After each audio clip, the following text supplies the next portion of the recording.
No último domingo, o Flamengo se sagrou tricampeão da Supercopa do Brasil. No primeiro grande teste para Felipe Luiz e seus comandados, nesse ano de 2025, nós podemos separar alguns detalhes que indicam como o Flamengo vai se comportar taticamente nesse ano.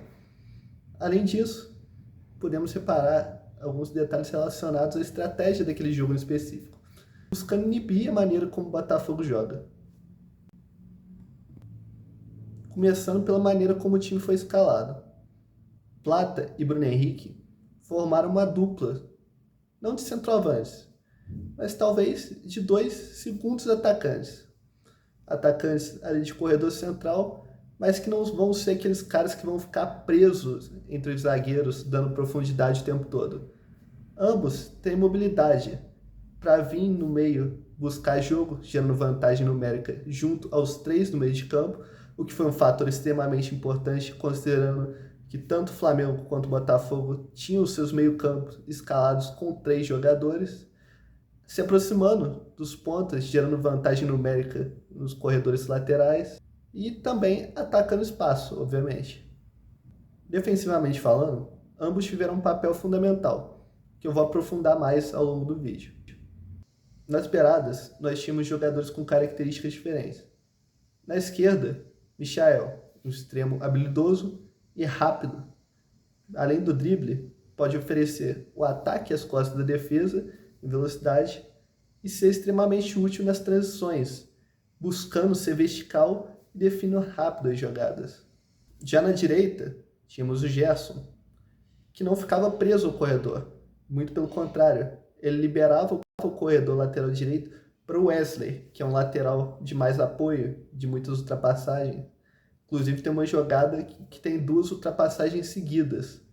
Primeiro o Wesley ultrapassa por fora, recebe a bola do Gerson, depois o Gerson troca de posição com ele e faz essa ultrapassagem por fora, dando opção em largura.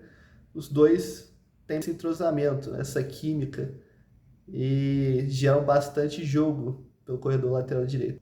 Tem aproximações também do Plata, do próprio Bruno Henrique. É um setor bastante forte do time do Flamengo. Com o Flamengo nesse 4-4-2, o time passa a ser bem funcional. Porque os dois centralizados são bem móveis, eles não precisam ter referência de nenhum espaço fixo. Da mesma forma, os dois extremos, o Michael mesmo um pouco em relação ao Gerson, mas a dinâmica de troca de posições é bem fluida e ainda tem Wesley gerando jogo pelo corredor lateral direito, De La Cruz vindo de trás. O Flamengo tentava inibir a pressão alta que o Botafogo fez no início do jogo, principalmente no período em que o gramado ainda estava mais encharcado, a bola acabava agarrando mais nos passes. Com isso foi fundamental o papel dos dois zagueiros na construção, Léo Pereira e Léo Ortiz, bons passadores, conseguiam ganhar campo quando precisavam. Os dois laterais, no estágio da construção, ficavam mais baixos para gerar aquele contingente numérico maior, tanto o Wesley quanto o Alexandre, que em estágios mais à frente do campo podia construir por dentro também. Pulgar e De La Cruz ali o tempo todo tentando achar o espaço vazio, criando linhas de passe e ganhando campo sempre que possível. A partir daí, a versatilidade dos homens de frente foi fundamental. Vendo que o Botafogo ia insistir naquela pressão alta, o Rossi também ajudava o time a contar com a possibilidade de ataques mais diretos. Tinha aquela construção mais posicional, mas por ter homens de frente extremamente rápidos, Michael, Plata, Bruno Henrique, o Flamengo tinha essa facilidade para explorar as costas do Botafogo. A última linha tinha dificuldade em correr para trás e aí entra o ataque ao espaço. E foi assim que aconteceu o segundo gol do Flamengo.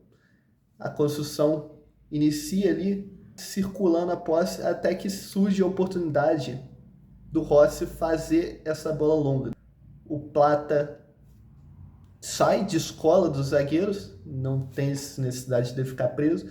Casquinha, e na bola longa do Rossi, tanto o Michael quanto o Bruno Henrique já estavam preparados para atacar o espaço.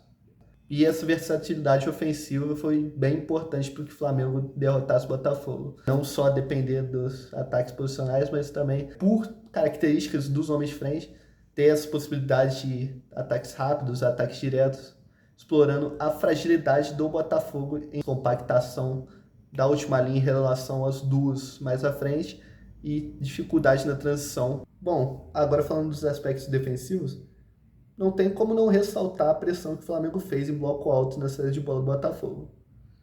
Essa pressão ela era feita fechando as linhas de passe.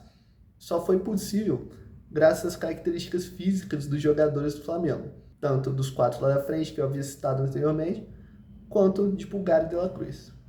Vale ressaltar que Marlon Freitas é peça fundamental na fase de construção do Botafogo. Portanto, anular ele na construção era fundamental. Então, quando o Botafogo fazia saída de bola com os dois zagueiros juntos do goleiro, os dois laterais mais baixos e bem abertos, e com os dois volantes baixando bem para vir buscar jogo, o que o Flamengo fazia?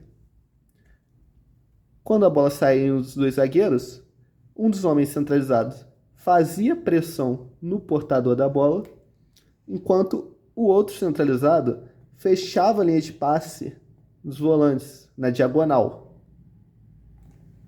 Se esse zagueiro invertesse a bola para cá, quem fazia esse salto de pressão era o extremo que ficava responsável por esse corredor. Então, o Michael, uma característica física boa que permitia ele dar esses saltos bem agressivos, pressionar o portador da bola com velocidade, fazia essa abordagem.